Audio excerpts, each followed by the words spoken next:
State your names for the record. Sade Caillou Ashampong. Osei Ashampong. Afternoon, Judge. Stuart J. McIntyre and Mr. Shen. All right. And what are we doing on this case today? Your Honor, you had scheduled this for just a review to be brought up to date, I imagine, on what The payment plans, yes. So how is it going? to date they've paid. All right. And so how much is left owing on this? $2,660.12. So at $500 a month, it's going to be, oh, go ahead. And I also have like an additional 500 monthly. When we had our case in our final judgment, I believe what she's saying is we were on the case together. So when we came to court the last time, you had dismissed my garnishment.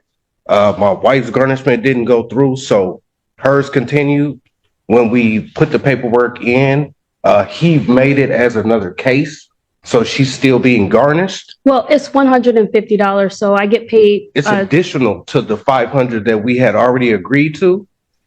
So we're trying to figure out why and if we can stop that garnishment, because we're already splitting a payment of $250 because we're on the same case for $500. So right now he gets 500, which was the case that was judgment, and then I pay an additional 150, so a total of 650. Okay, so hold on a second, ma'am. You pay that additional 150. Yep. How? $75 is taken out of my check every 2 weeks. Got it. Mr. Mack, you know anything about that? Yes, Your Honor, the defendants have actually misstated the facts. There are two judges in that case, two judges. So they are equally liable. So Mr. Akumengapong. Hold on, no. So how? Because we're on the same case, sir. Sir, I didn't ask you to state anything to me. So, Mr. Mack, these parties agreed they were going to pay $500 a month. No, they did not. Oh, I'm looking at it right now. I'm looking at it on September 1st of 2023. You were present in my court. Yes. Defendants to pay $500 per month. Defendants. Okay. And so what I'm saying is the judgment against Mr. Akumengapong was ordered by you at $500 a month. At the time, there was no garnishment against Mrs. Akumengapong. That's why we sued them both individually and severally. So hold on, when did the garnishment happen? The garnishment happened through the Ypsilanti schools. The garnishment was No, when was that ordered? When did you request a garnishment? That was ordered assigned by this court.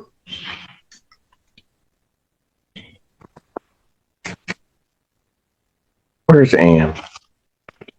Okay, first of all, Your Honor, with all due respect to the court ordered me to prepare an order of garnishment concerning this here argument.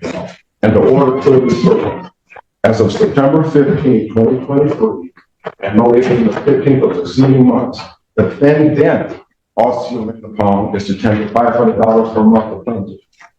And then, so, all right. No.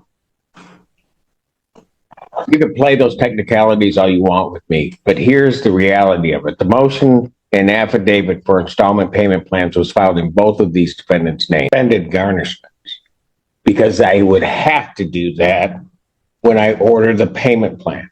okay. If the order is incorrect, then I'm vacating that order. I've got both right here. Both what? Separate names, separate garnishments. Both right here. Right here. Show them this. Their motion and affidavit for payment plans. At the top, both names.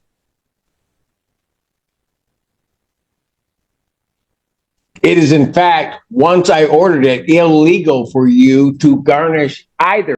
Pause right here. This is a critical legal moment. when a judge orders a payment plan and suspends garnishment, that suspension applies across the board unless specifically stated otherwise. What the judge just signaled is simple. You cannot double dip. If the court says $500 combined, that's the number, not $500 plus surprise payroll deductions. That's when I've suspended it. I'm going by what the court has ordered for garnishment. You asked me a question. Okay. If you're saying, give me that file back.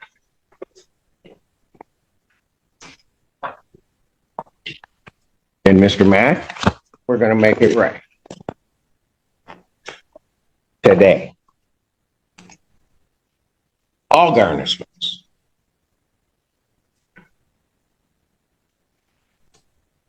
are hereby ordered suspended.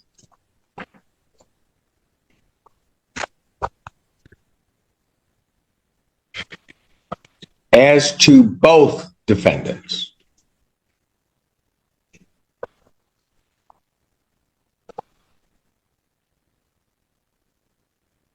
Defendants, plural, shall pay $500 per month as previously ordered. Your Honor, there's something else I'd like to bring to the court's attention. Your colleague, Judge Barr, issued an order stating that Mrs. Angamendapong would pay $150 a month. I don't know if that's Vacated.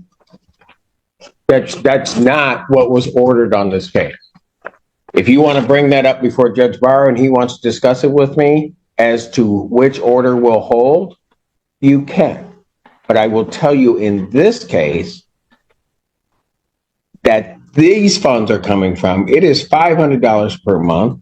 As I've indicated, any garnishment that has been issued is hereby ordered by this court suspended. Counsel for the plaintiff will prepare that order and have it on my desk by Monday morning. Thank you. Thank you. Will the date of the 15th, Are we finished? will the date of the 15th that you had ordered and the Date of the 15th of what? The payments? There'd be a payment 15th of each month, as it's previously ordered, but only $500.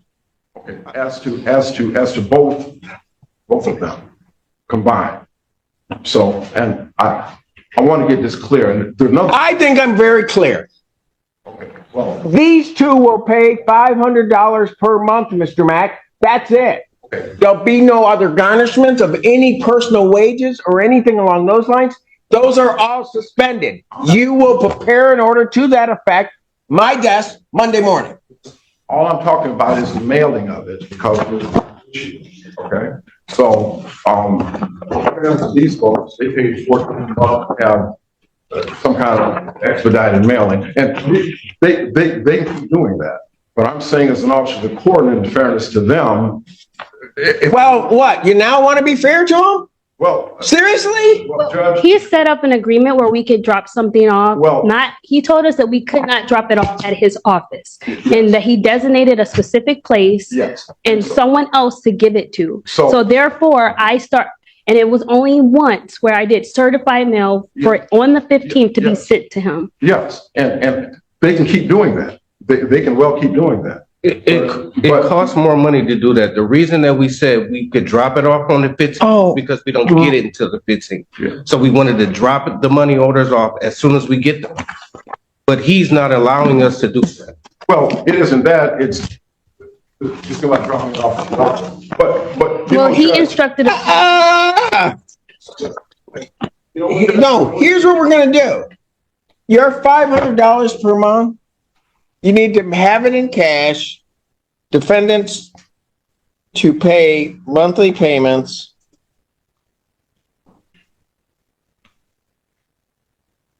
on the 15th of each month into court escrow. Okay. So you just bring it here, the $500. I don't know what their problem with taking your money. We'll be more than happy to take your money. Thank you. That's fine. All this is done for their convenience, that's fine. I'm done, Mr. Mack. Have a good weekend. Thank you, sir. Same to you. Court calls case Group 5 Management versus Roderick Smith.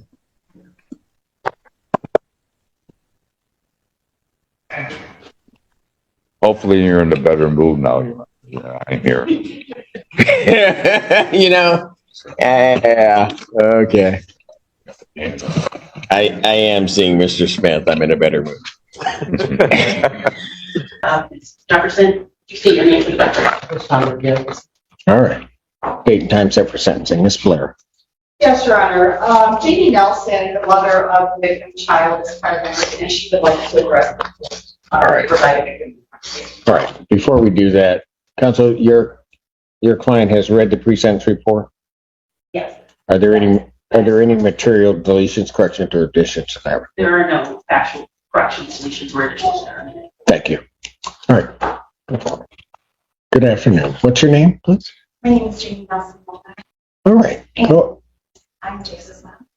All right. Go ahead. Sweating, struggling to force my lungs to swallow air. I wake up in the middle of the night as an image of my child being this woman, Miss Jefferson, replays relentlessly in my mind. As an adult, I can share how this personal impact of this disgusting crime. I'm not sure we'll ever be able to overcome the guilt I feel as a parent because I was not able to protect my son from this woman. She refused to hear my pleas to understand my child's disability. I blame myself that I did not fight higher with what she said to me on the very first day. They say I can't hit kids, so I don't know what you expect me to do with him. I now live in a constant state of fear when Jace is under the care of an individual I do not personally know. At work, I've been less able to help my own at-risk high school students as they worry about trusting the safety of my own son in the school system that I so love. It is a parent's nightmare to receive a phone call from the police and hear the words, "I need to speak to you about your child." The call was to report that Miss Jefferson did to my son, but for a moment, the world stopped, and I waited to hear the child had been killed. As a fourth-generation public educator, I'm now scared to send my son to school. His faith has been destroyed by Miss Jefferson.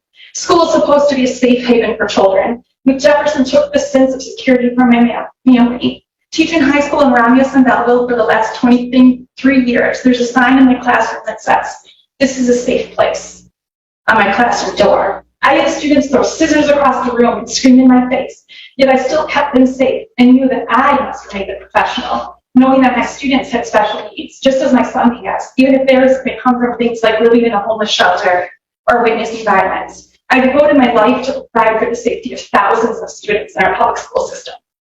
She couldn't take care of my one. I get physically ill replaying the moment I watched Miss Jefferson ignore Jason's cries for help as he hung upside down from the legally and incorrectly fastened harness. This disgusting part of the video was not even shown in the court, but as a mother, it is an image of her face, spiteful and condescending, and she tells my autistic son that she won't help him as he begs, screaming for help. I fear this image may never leave me, and I know the sound of his screams never will. I can tell you how watching that video in a suffocating small police interrogation room changed every moment of my life forever. I'm inherently empathetic and compassionate, yet knowing that Miss Jefferson repeatedly slapped my disabled child as he was restrained on a special education bus, it's forced me to grapple with my faith in humanity. As an adult, I can put the impact into words, but devastatingly and most important as an impact of this case, Jace is too young to share his words about how being physically abused by Miss Jefferson, an adult he was supposed to trust, in a place that he was supposed to be safe, will affect him now and always. He can't tell us of the fear he experienced as he ran straight from the bus each day, refusing to speak and slammed the house door, sometimes locking me outside. He can't tell us what through his mind as he sat staring blankly, refusing to even mention the bus ride, or how when his mom told him to behave on the bus, blaming him because she only knew the side of Miss Jefferson's false story, how confused he must be that his mom was allowing someone else to abuse him over and over. Jace doesn't have the words, or maybe lacks the ability yet to process how being abused by a public school employee has increased his disdain and aversion and aversion to school and lack of trust of adults, along with his inability to feel safe in this world. Jace had to move to another school system after this abuse, and for a child with autism, that change can be devastating. After his abuse, Jace had and continues to have major emotional dysregulation in school. His ability to establish relationships with adults has been diminished. Whenever I've ever had to bring up the one bus driver His pulse raises, eyes widen, and he will adamantly say he never wants to talk about that mean lady who hates him again. His entire demeanor changes as he relives the hell Miss Jefferson inflicted on him. In addition to Jay, 6 other special needs children witnessed this abuse. They were told by her to fear police officers and threaten that they were going to jail as 8-year-olds. As our most vulnerable population, their trust in adults and authority figures is diminished. These children also can't share their voices today, but they chose to show how affected them by their courage to both the teachers and social. You probably have seen the national news and outweigh that these actions have caused. Across the nation, people are disgusted. Jace was 7 years old at the time. With a big smile, a love for sports, and his cats, Maisie and Moby, Jace faces constant struggles in life to his disabilities and special needs. When Miss Jefferson physically and verbally abused him, she multiplied these challenges for Jace. Her cruelty crushed and altered the lives of not only an innocent child, but also a devoted full-time single mom and a loving teenage brother. Sorry. It's okay. No, you're good.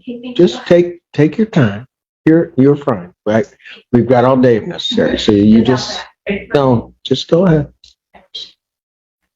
With full confidence, I can assure you that this is not the only time Miss Jefferson abused Jace. This is the only video that was viewed for this case. However, this was not the only incident. In the 2 months that Jace rode the bus, he started to act out during the last hour of the school day and begged to be picked up rather than riding the bus multiple times. He got off the bus with shoes missing, panting, and sweating on numerous occasions. I had to pick him up hysterical on the side of the road in a different neighborhood as Miss Jefferson screamed at me from the bus. This day and many others, Miss Jefferson called me multiple times on my personal cell phone, which I don't know how she got, as she yelled at Jace in the background and threatened me that she was going to have him not be able to ride the bus. The extreme distress Jace showed that day of the video was repeated on numerous occasions, and Jace eventually reported that she hit him many other times, but that he didn't tell me because he thought he'd get in trouble. As the full videos for every bus ride are now under review, I shake at the thought of what I will see and will not be surprised if we end up in court again after further abuse is discovered. Ms. Jefferson has shown absolutely no remorse this entire case. At her arraignment, she stated that she had another school bus aid job set up in Ohio and laughed as she told Judge Simpson that she did this to be done with, so she could once again work with children. This was abuse. This changed a child and a family's life forever. This caused national outrage. I am a forgiving person, but Ms. Jefferson makes that very difficult as she walks into the courtroom as if the entire process was an inconvenience for her, as she rolls her eyes and pouts in her chair. I pity her. I pity how she has been hardened by this world. Take a breath. That wasn't just a victim impact statement. That was a mother narrating trauma in real time. In sentencing hearings, this is where the emotional gravity enters the legal equation. The judge has already determined guilt. Now, the court weighs harm. And what we just heard that establishes long-term psychological damage, vulnerability of the victim, breach of public trust, and lack of remorse. All major sentencing factors. Such a way that she feels the need to take frustration out on an innocent child. I am trying not to hold a vengeful heart, but her callous disregard to the harm she has caused disgusts me. Shonda, I truly am sorry that this world has been so hard on you to close your heart off in a way, the way that you were able to do what you did and not feel bad about it. You broke the mother code to keep each other's children safe. That's what we do. We keep each other's children safe. You betrayed this code and me, and you lied to me and talked about being a single mother and having a schizophrenic son and how you had my back and you're looking out for me. It was all lies. I truly hope you find healing in your heart to be kinder to others in the future, not because you were caught, but because you have seen the damage and the actions you have caused. What I pray for now is that as we watch the other videos, there are no incidents of other violence, although sadly, I don't expect that to be the case. Judge Simpson, I'm forever grateful that you found Ms. Jefferson guilty of child abuse, so that she'll never be able to abuse another child at work again. other two children's teacher, and the fact that this video brought attention to how our special needs children are often treated as less than in this world are glimpses of positivity from this court experience. Thank you. Ms. Reed. Thank you, Your Honor. I have reviewed the recommendation from probation with my client. Obviously, there is a 16-month probation recommendation, which is quite serious, and she is understanding that she will have to comply with that. There's also a 15-day jail recommendation, and Ms. Jefferson would just like to ask if there was any way for the court to suspend that, as she has significant health issues. She is a person that multiple people in her family rely on for support, and she is also presently the only person at her place of employment, and would cause significant distress for them as well if she had to be taken into custody.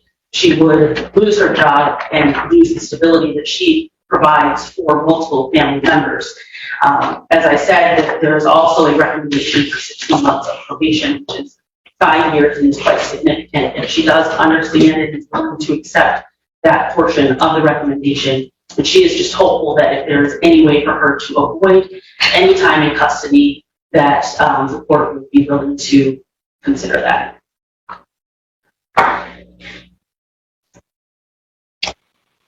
Jefferson, anything you want to say to the court before I impose sentence? And if you do, you need to come up to the podium. Counsel, you may want to join. Good morning. Good afternoon, sir. Just to start, I'm just saying, whatever. I truly apologize from the bottom of my heart because I lost my first child. Especially the kids 12, but I would never abuse a child. So my thing now is for I accept whatever charge I was given. I was just asking as far as the lenience towards like my daughter just moved to Mississippi here. She came under a job and she got hired for it, and I'm the only one that can babysit my grandbaby at night. That's my only piece for 15 days. If I do 15 days on probably my job now. That's my own story. So that's something that I just ask the court to kind of please, be lenient towards the 15 days, whatever it's I'm given, I can, accept that.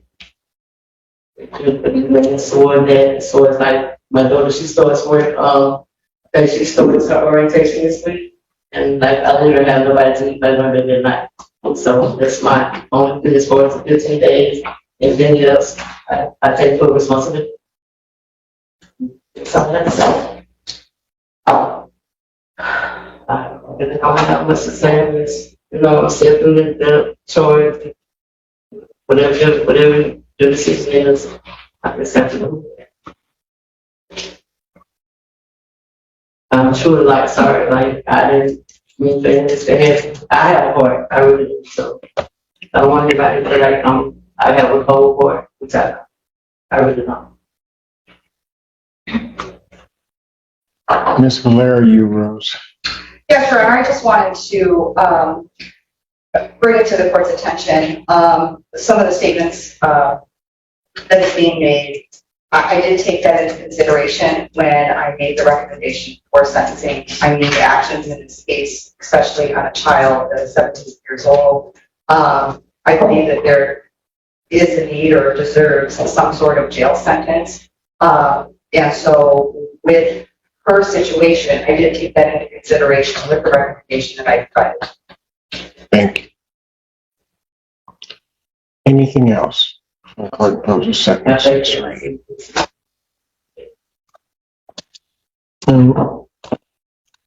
Let me first start out by at least this court's last observation.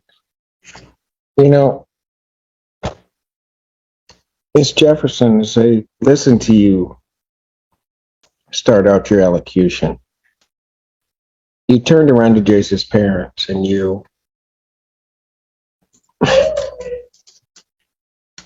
guess the way I look at it, or what you portrayed to this court, was sort of a very sort of shorthanded shrift of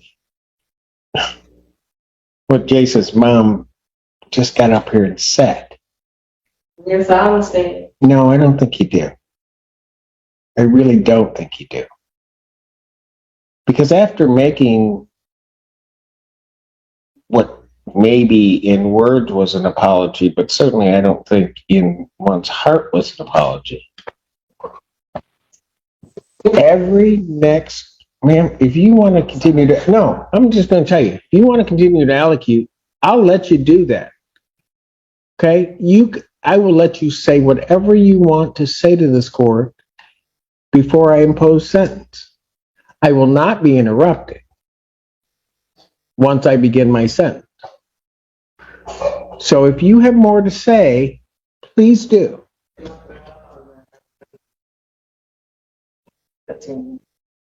Well, thank you for allowing me to continue in my court.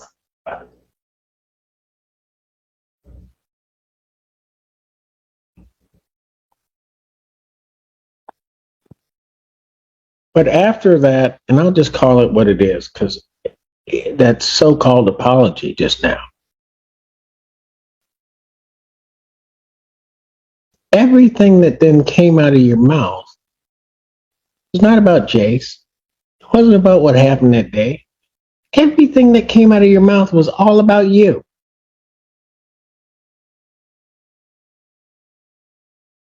About why you can't do this, why you can't do that. And I guess that's fine because you're sentencing, but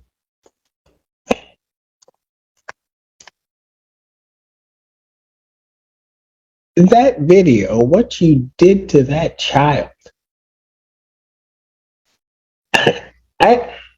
I don't even understand, to be honest with you, how that whole process started out. I cannot even imagine what could be going through, and I think it might have been the driver, that individual, and then you. I just don't even know where the mindset starts to do what you did.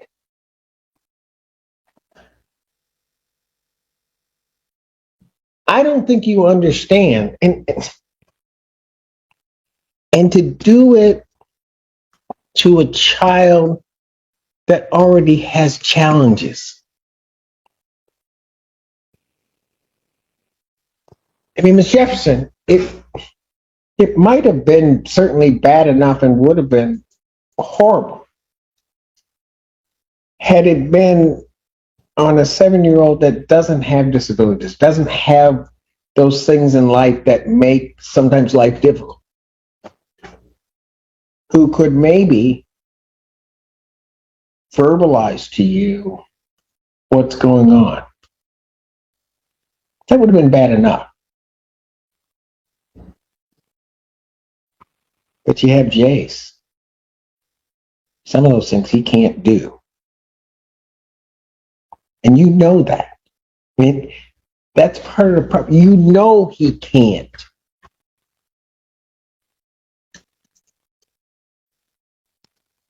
And maybe in some bizarre twist for you that made it okay because he can't tell. Because he can't, in some ways, verbally defend himself.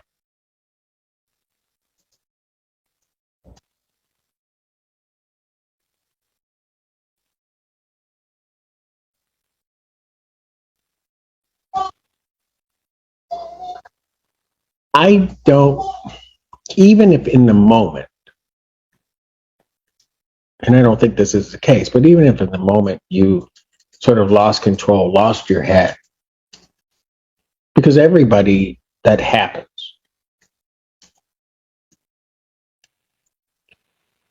But then what people do is they reflect upon what they've done.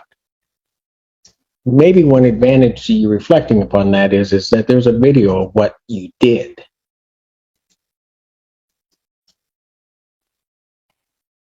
I listened very closely to the testimony that was in the case, and not only on a certain level should you have not done what you did, but you weren't even authorized to use the instrument that you used to do it. You didn't have the permission to do that, but you just did it. And I'm going to tell you, as it happened, it was almost as if it were planned. That's what was going to happen that day. Because as I looked at everybody kind of moving around, and there wasn't any hesitation, any like conversation that, well, let's do this because this is, it was almost as if I'm going to hand you this child, he's screaming, and we're just going to, I can't put it, we're just going to strap him down. That's what we're going to do. Not for a good reason, as if to make the child's life better, but solely to make your life better and easier at that moment.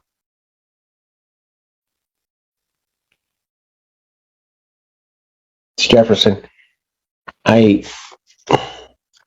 some people don't think maybe I'm paying attention sometimes, but I watched you watch how you acted through that entire trial.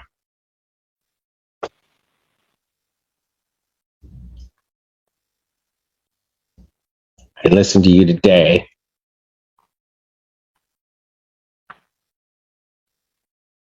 And I have to agree.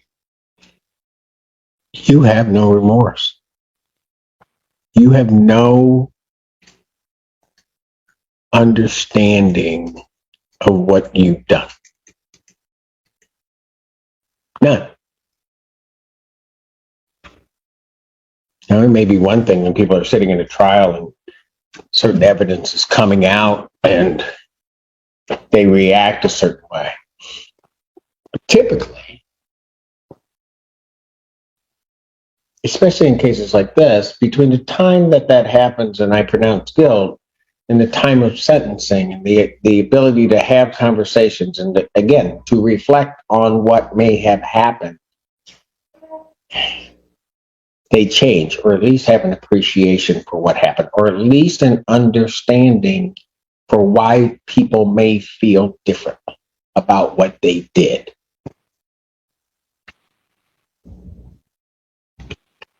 Regrettably for you, Ms. Jefferson,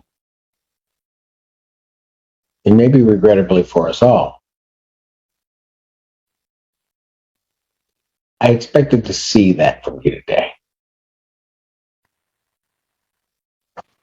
But regrettably, I didn't. I didn't in your voice, in what you said, in anything, see any caring or concern about what you did to the child.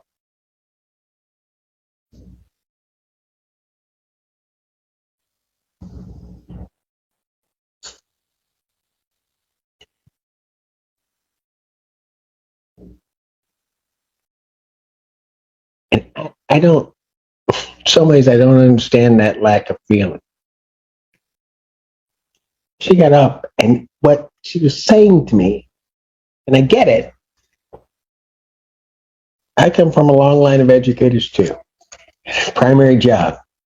It doesn't matter. They can be kindergartners, they can be college students, they can be whatever. The primary job of that instructor or that person in the courtroom is to protect those children. And in a lot of ways, as my parents would say to me, that's because that's somebody's baby. But she got up here and I have to give her credit because I'll be honest with you, if that were my child, I do not know that I could have even tried to address it.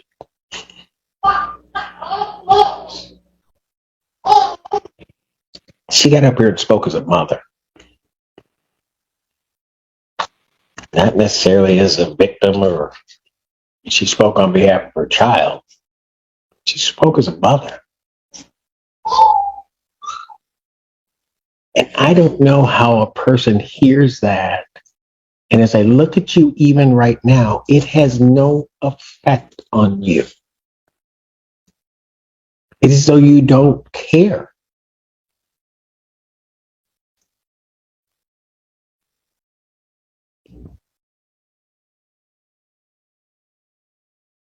Typically, when I'm going to sentence somebody and I have absolute trust and faith in my probation department, what they take into account, what they don't take into account, and in terms of fashioning their sentence. And I appreciate what Ms. Flair has said, because I know how she works. I know that she has taken everything that everybody, all of that information, taken it into account and synthesized it into the sentence.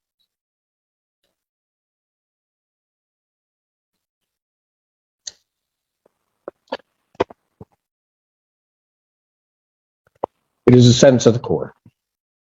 You will serve 60 months probation. You will pay $655 fines and court costs, $1,800 probation oversight fees. How are you going to pay that, man?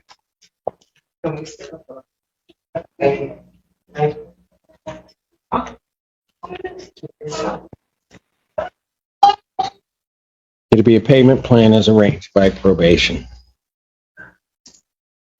There's to be no use of alcohol, recreational marijuana, or any illegal drug. You'll be subject to random testing as requested by probation. You are to complete the anger habits program. You are to complete 50 hours of community service. You're to complete 100 hours of community service. This is it. This is the moment sentencing pivots from probation talk to consequences. The judge just made something crystal clear. Comparative harm. He's saying job loss doesn't weigh heavier than what happened to that child. That's a powerful sentencing philosophy. Punishment must reflect the magnitude of harm, not just a defendant's inconvenience. And pay attention to what he emphasized repeatedly throughout this hearing. Remorse, or rather the absence of it. In courtrooms, lack of remorse can absolutely increase a sentence. Judges are human. They look for accountability.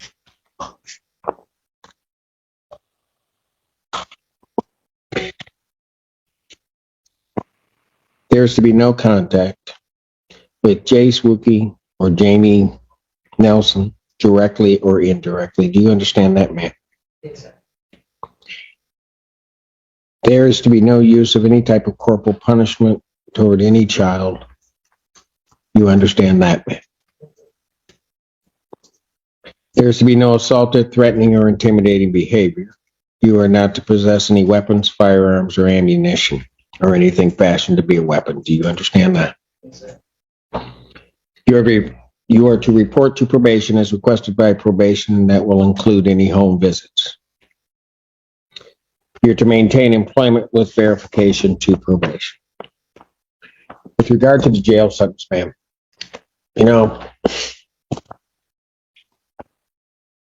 I don't mean to be flippant about it necessarily, but I'm just going to tell you this. I don't really care if you lose your job. I really don't. Because what you did to that child that day, what you did to somebody's baby that day, in my mind is inexcusable. Any harm that any jail I impose upon you causes doesn't even compare to the harm you caused that child that day. One day, that 15, 20 minutes, the harm you caused that child. Nothing that you will go through will compare to that. And you need to understand that. And if it takes you a while to sit in the Washtenaw County Jail and think about it, well, I got 360 reasons why you may have to start thinking about it.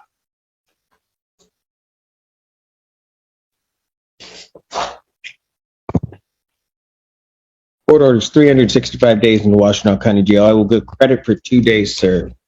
Defendant is remanded to serve an additional 30 days as opposed to the 15. Defendant, and then the balance will be suspended. Defendant's remanded.